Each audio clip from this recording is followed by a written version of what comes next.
You put in maximum effort at the gym every day, sweat through your shirt, and push until your muscles ache. Yet months go by with zero visible physical changes. Or worse, you start waking up with chronic joint and back pain. Look at this medical illustration of a spinal column. For beginners and adults over 35, mechanical errors create a physical debt that becomes orthopedic trauma. Forcing heavy loads through improper movement leads directly to the slip disc failing under pressure here.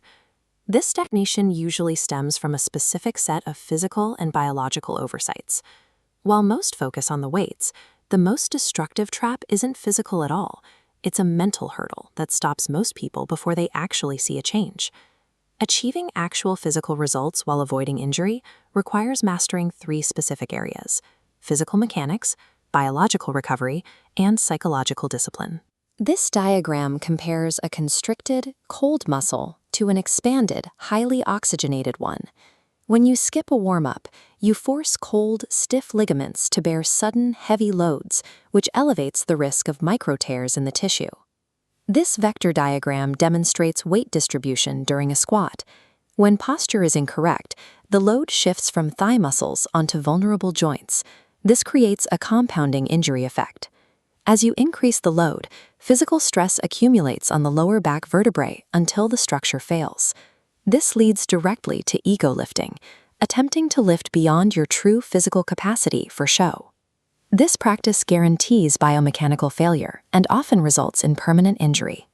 2 other mechanical errors usually happen simultaneously: rushing through repetitions and holding your breath during exertion.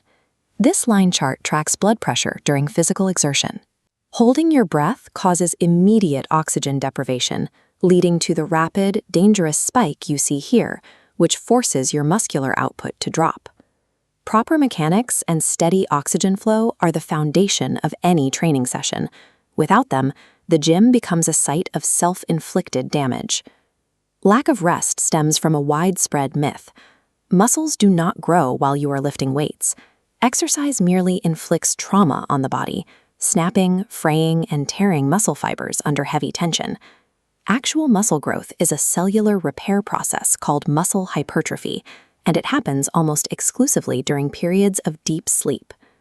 In a resting state, those torn fibers slowly fuse together, expanding and growing thicker to handle future stress. This repair process relies entirely on nutrition.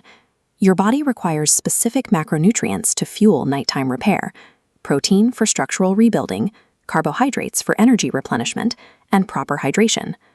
If you train hard on the floor but fail to sleep or eat correctly, you are breaking your body down without providing the biological tools required to rebuild it.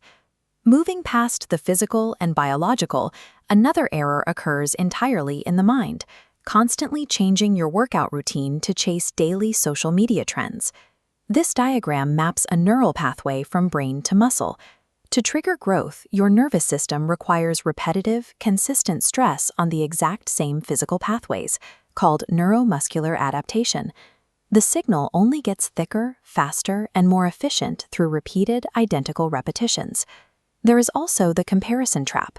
Comparing your day 1 to someone else's year 5 ignores the reality that baseline genetic differences determine the speed and visibility of your transformation. Because biological adaptation depends on this repetition, maintaining a focused mindset is as vital as the lift itself. This brings us to the most destructive mistake: losing patience and quitting right before biological adaptation can physically manifest. True physical fitness cannot be achieved through a 30-day hack. It is a long-term process of permanent habit building and lifestyle adjustment. This graph compares 2 progress paths. The volatile intensity line spikes but flatlines early. In contrast, the steady consistency line shows the compounding growth as the body adapts over time. In the gym, consistency always beats intensity.